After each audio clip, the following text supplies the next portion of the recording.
और इस बीच बिहार से जेपी नड्डा लाइव है, तो क्या कुछ कह रहे हैं वो हम आपको सुनवाते हैं। चुनाव की इस वेला में जब मैं रामचंद्र प्रसाद जी का नाम ले रहा था और जब विनय चौधरी जी का नाम लिया गया, तो जिस गड़गड़ाहट से आपने ताली बजाई, उसने तय कर दिया है कि आपने तय कर दिया है कि दोनों ही प्रत्याशियों को,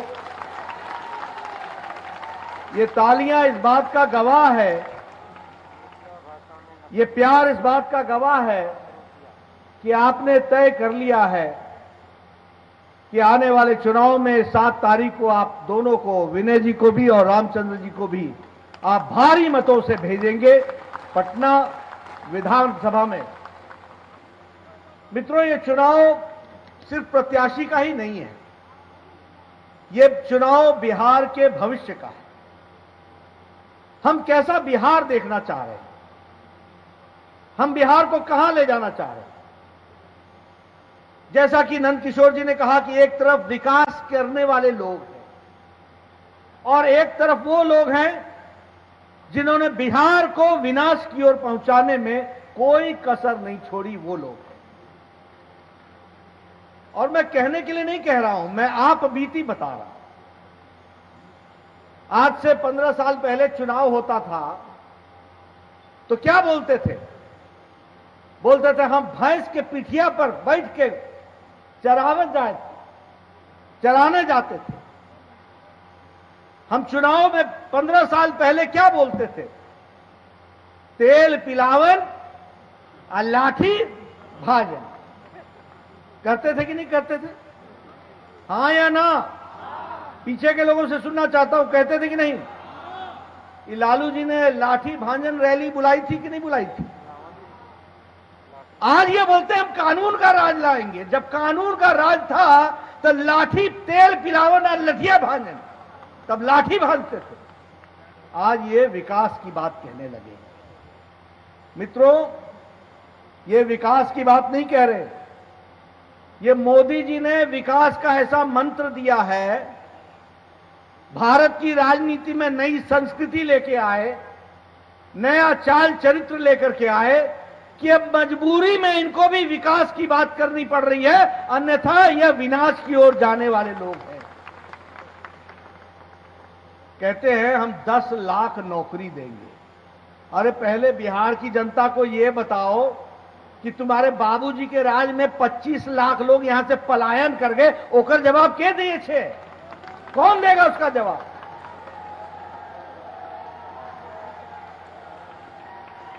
और लालू जी क्या कहते थे कि हमारा बिहार का आदमी अंगोछा पहन के जाता है और गंजी लगा के जाता है और पैंट सूट पहन के आता है।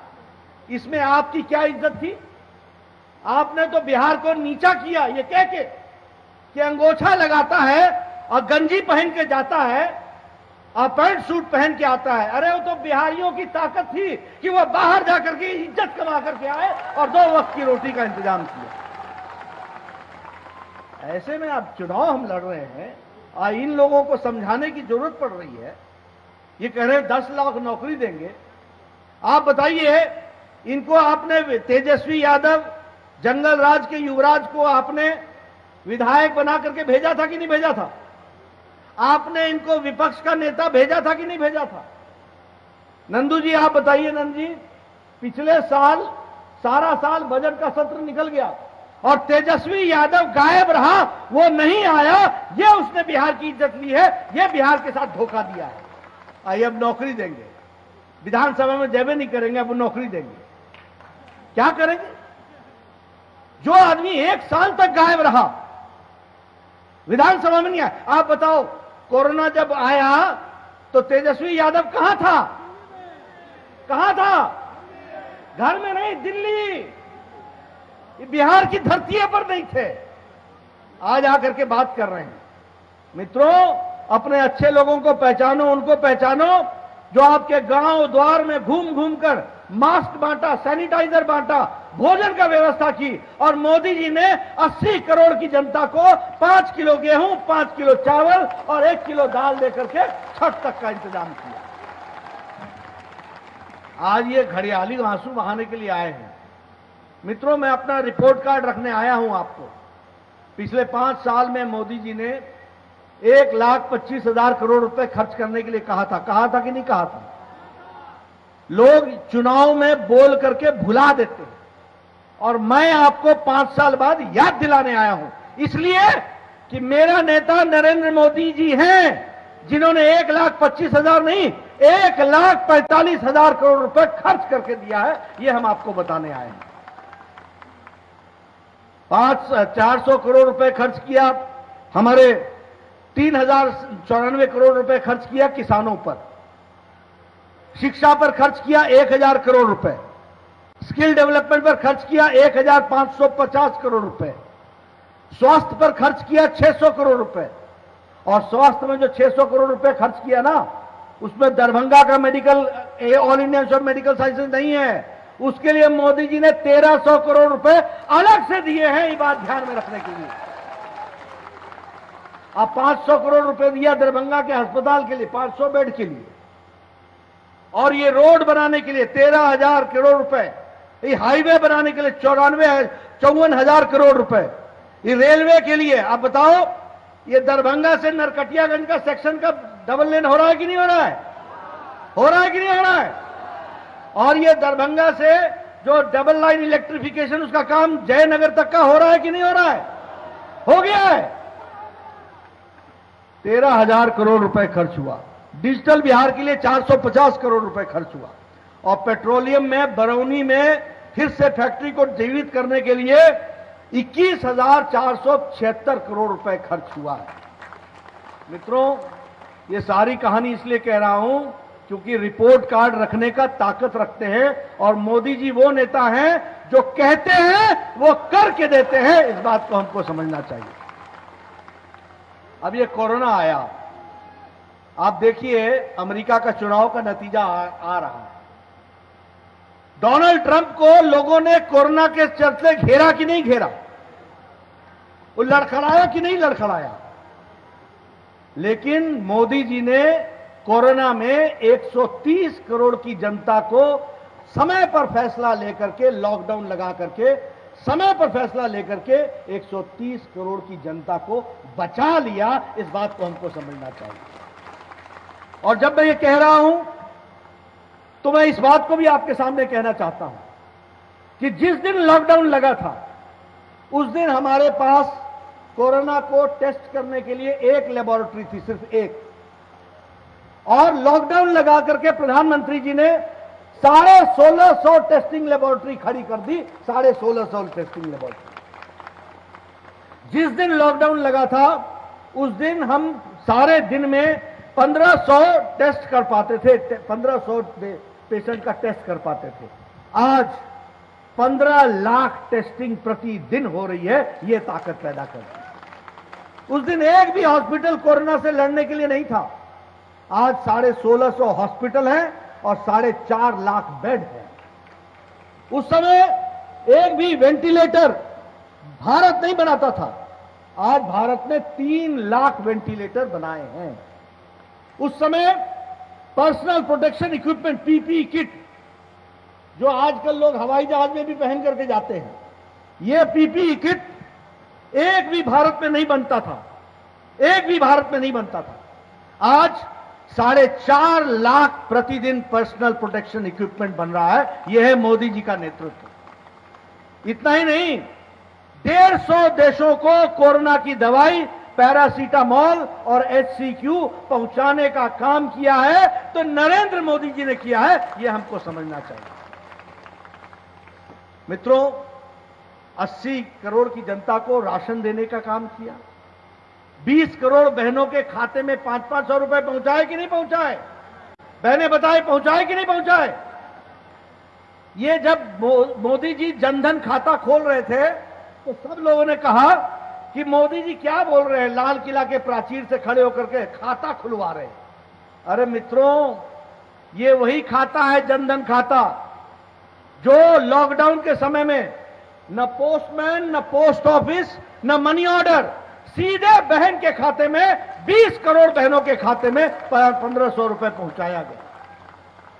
हमारे दिव्यांग भाई, हमारे बुजुर्ग, हमारी माताएं, हमारी विधवा बहनें, इनके खाते में 1,000 रुपए पहुंचाया गया। 8 करोड़ बहनों को मुफ्त में 3 महीने के लिए गैस का सिलेंडर पहुंचाया कि नहीं पहुंचाया? प्रधानमंत्री गरीब कल्याण पैकेज में 1,75,000 करोड़ रुपए पहुंचाए। और नीतीश बाबू ने 1,42,00,000 जो राशन होल्डर थे उनको 1,000 रुपए पहुंचाया कि नहीं पहुंचाया? ये काम किसने किया? ये एनडीए की सरकार ने किया। आत्मनिर्भर भारत, मित्रों, दरभंगा की तस्वीर बदलने वाला है ये आत्मनिर्भर भारत। मिथिला की तस्वीर बदलने वाला है ये आत्मनिर्भर भारत। आप मखान है कि नहीं यहां मिथिला में? देश का 80% मखाना बिहार में होता है और उसमें भी 90% ये 6 जिलों में होता है, मिथिलांचल के 6 जिलों में। मित्रों, इसकी फैक्ट्री लगेगी, यानी इसमें हम और कैसे वैल्यू एडिशन कर सकते हैं, कैसे हम इसकी ब्रांडिंग कर सकते हैं। और मिथिला नौकरी नहीं मांगेगा, मिथिला नौकरी देने वाला बनेगा। यह परिस्थिति आकर के खड़ी है। ये मिथिला की पेंटिंग, ये मिथिला की पेंटिंग, ये वर्ल्ड ब्रांडिंग है, मिथिला पेंटिंग के नाम से जानी जाती है। मोदी जी ने इसको समझा है। विदेश से कोई आता है तो उसको जब कोई गिफ्ट देते हैं या उसको कोई कुछ देते हैं तो मिथिला की पेंटिंग की चीज बनी हुई दी जाती है। यह हमको ध्यान में रखना चाहिए। इसलिए मित्रों, वर्ल्ड ब्रांडिंग की जा रही है और मैं आपसे निवेदन करूंगा कि आत्मनिर्भर भारत में 1,00,000 करोड़ रुपए मोदी जी खर्च कर रहे हैं। आप बनाएंगे, गोपाल ठाकुर जी बनाएंगे, नंद किशोर यादव जी बनाएंगे, हमारे विनय जी बनाएंगे, हमारे रामचंद्र प्रसाद जी बनाएंगे, फार्मर प्रोड्यूसर्स ऑर्गेनाइजेशन। आप संगठन बनाएंगे, आप तय करेंगे कि आपको गांव में क्या चाहिए। कोल्ड स्टोरेज चाहिए, मंडी तक जाने वाली सड़क चाहिए, कोई फैक्ट्री चाहिए। आप तय करेंगे कि आपके इलाके में क्या चाहिए। पैसा मोदी जी का होगा, खर्चा आप करेंगे। आत्मनिर्भर भारत में यह परिस्थिति आकर के खड़ी होगी। आप ये सब विकास चाहते हैं कि नहीं चाहते? आप चाहते हैं कि नहीं चाहते हैं विकास? चाहते हैं तो इन सारी बातों को ध्यान में रखना पड़ेगा।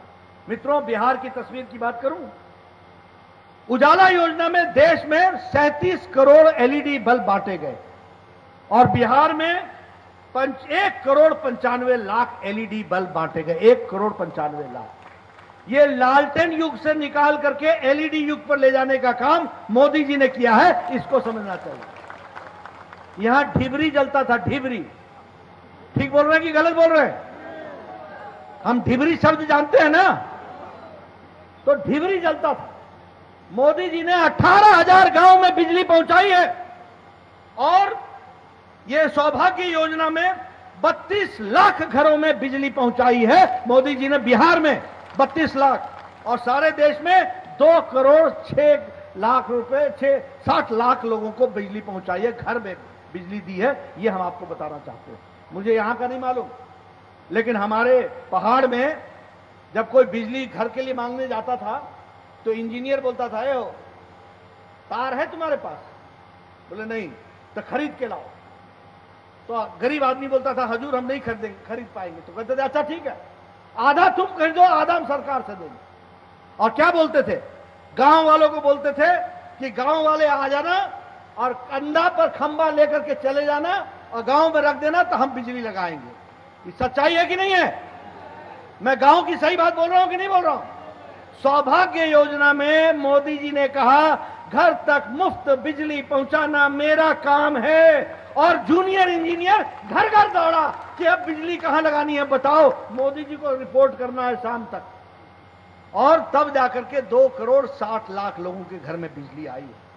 इसलिए मित्रों, जब मैं देश के विकास की बात करता हूं तो मैं आंकड़ों के साथ बात करता हूं, हवा में बात नहीं करता हूं, मैं सच्चाई रखता हूं।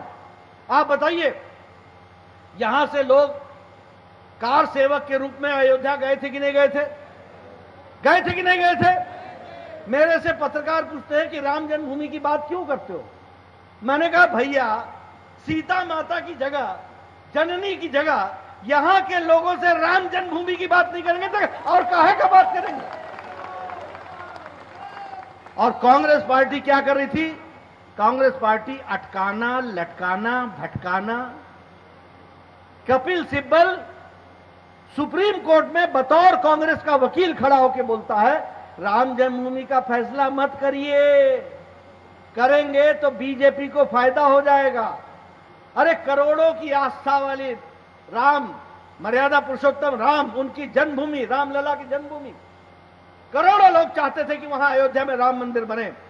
आपने मोदी जी को चुनाव जिताया, गोपाल ठाकुर को भेजा, इन्होंने अपनी उंगली से वहां बटन दबाया और उस सरकार के द्वारा डे टू डे, दिन प्रतिदिन सुनवाई होकर के ध्वनि मत से, एक मत से सुप्रीम कोर्ट ने राम जन्मभूमि का फैसला कर दिया। अब भव्य राम मंदिर वहां बन रहा है।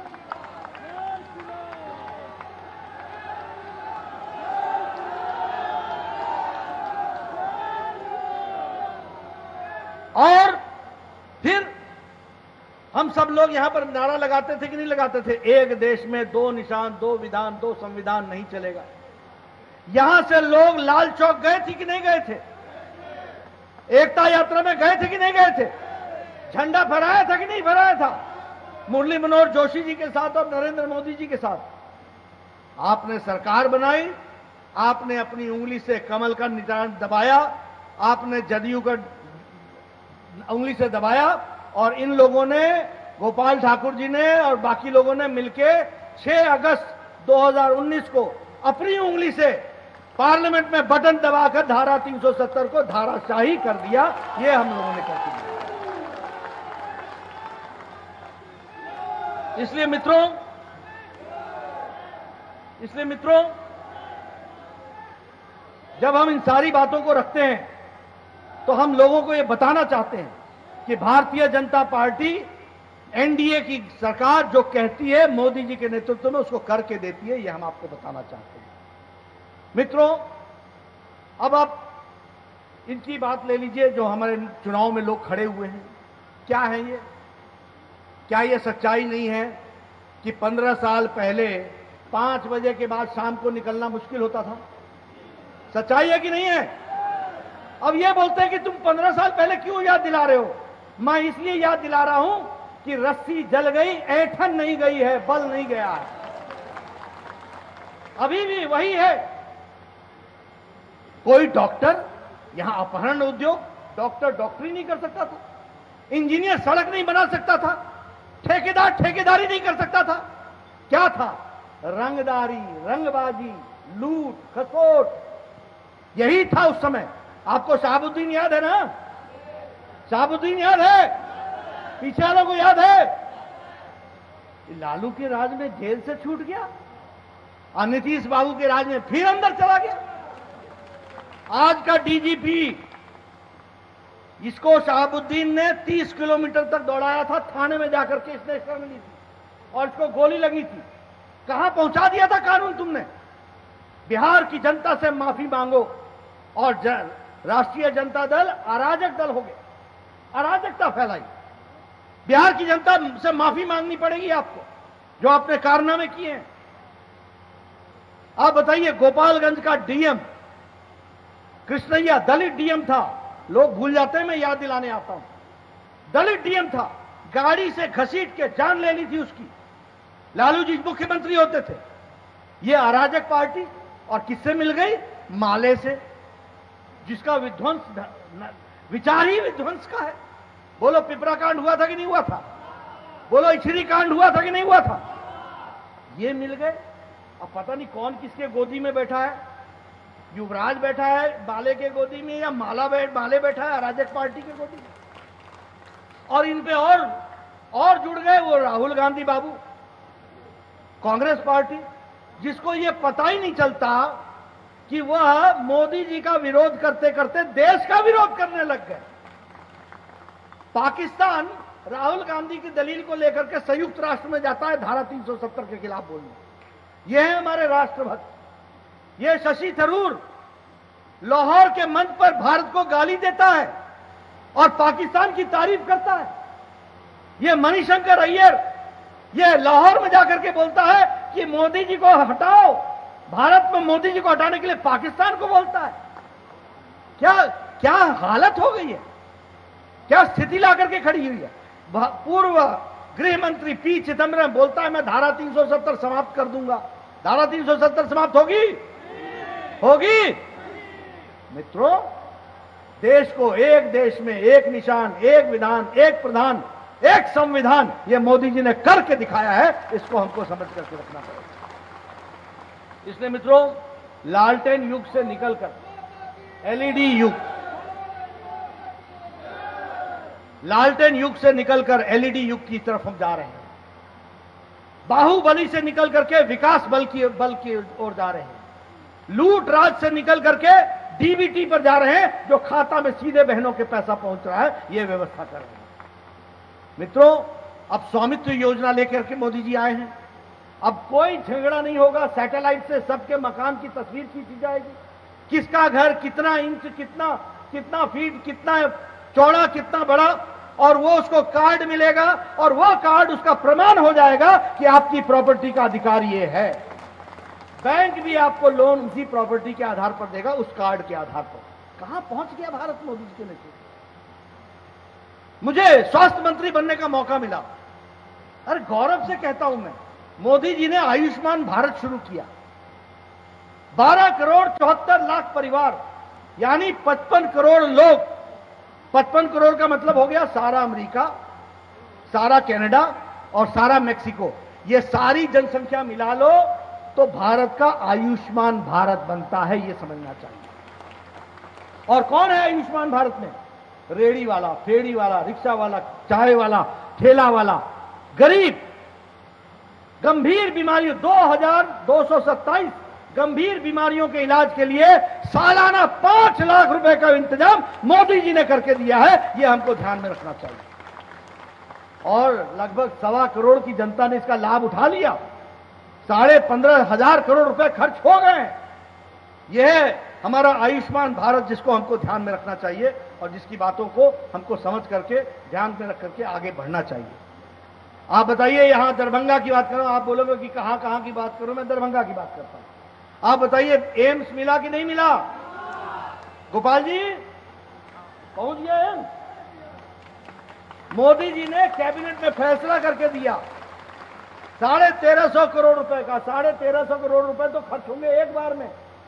सालाना 500 करोड़ रुपए खर्च होगा, हर साल 500 करोड़ रुपए खर्च होगा। अब आने वाले 5-7 साल में आपको पटना, दिल्ली नहीं जाना पड़ेगा। आपका इलाज सबका ही हो। वैसे भगवान करे सब स्वस्थ रहें, लेकिन फिर भी इलाज की जरूरत पड़ेगी तो इलाज होगा। आप बताइए, दरभंगा जयनगर का काम हो गया कि नहीं हो गया?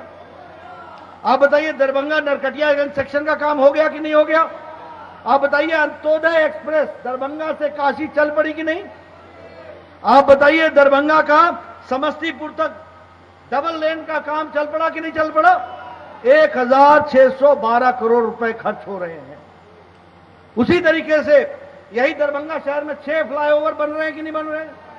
मित्रों, विकास की एक नई कहानी लिखी जा रही है। और यहां ये जो पोखर है, यहां मछली पालन का, मत्स्य का काम होगा। 172 करोड़ रुपए मोदी जी ने मत्स्य पालन के लिए बिहार को दिया है। यह हमको ध्यान में रखना चाहिए। इसलिए मित्रों, मैं एक ही बात कहना चाहता हूं कि हमारी इस यात्रा को आगे ले जाने वाले रामचंद्र प्रसाद जी, इस यात्रा को आगे ले जाने वाले हमारे अजय विनय चौधरी जी, इनको भरपूर समर्थन आपका मिलना चाहिए। और जनता दल यूनाइटेड, हम पार्टी और वीआईपी पार्टी और बीजेपी, चारों के कैंडिडेट को जिता करके हमको भेजना है। इस बात को लेकर के हम चले, ये मैं निवेदन करना चाहता हूं।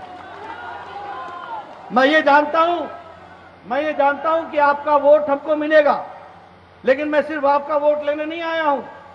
आपके गांव का, आपके रिश्तेदारों का, आपके भाइयों का, आपके बहनों का, आपके चाचा का, आपके ताए का, सबको समझाइए कि बिहार को विकास की ओर ले जाना है तो एनडीए के साथ देना होगा और आगे कहानी बढ़ानी पड़ेगी।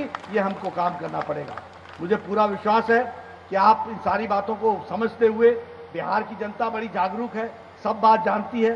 हाथी के दांत दिखाने का और है, खाने के और है। ये किस पर सही उतरता है? ये उतरता है राजद पर, ये उतरता है माले पर, ये उतरता है कांग्रेस पार्टी पर।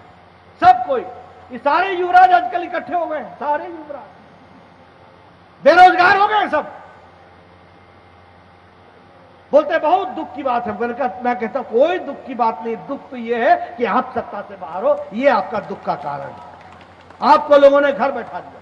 आप बोलो तेजस्वी पिछले साल नहीं आया विधानसभा में, ऐसे आदमी को काम दोगे या आराम दोगे? काम दोगे या आराम दोगे? इनको आराम दो और हमारे प्रत्याशियों को काम दो, ताकि हम काम करते हुए आगे बढ़ें। ये मेरा आपसे निवेदन है। आपने मेरी बात सुनी, आपका बहुत बहुत धन्यवाद। हम फिर आएंगे, जब आपका दरभंगा का एम्स बनेगा तब भी आएंगे, जब अस्पताल बनेगा तब भी आएंगे। और गोपाल बाबू जी से हमारा बड़ा संबंध है। गोपाल बाबू से हमारा बहुत गहरा संबंध है।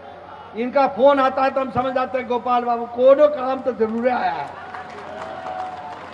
या तो सड़क है या अस्पताल है, ये कुछ ना कुछ तो है ही है। गोपाल बाबू दिन रात आपके लिए काम करते हैं, ये आपको मैं बताना चाहता हूं। ये आपको, और मुझे पूरा विश्वास है कि नंदू जी के साथ हमारे जो दोनों प्रत्याशी हैं अगले 5 साल पूरी ताकत के साथ काम करेंगे और यहां की तस्वीर बदल के दिखाएंगे। इन्हीं शब्दों के साथ बहुत बहुत धन्यवाद। जय भारत, जय बिहार, जय मिथिला।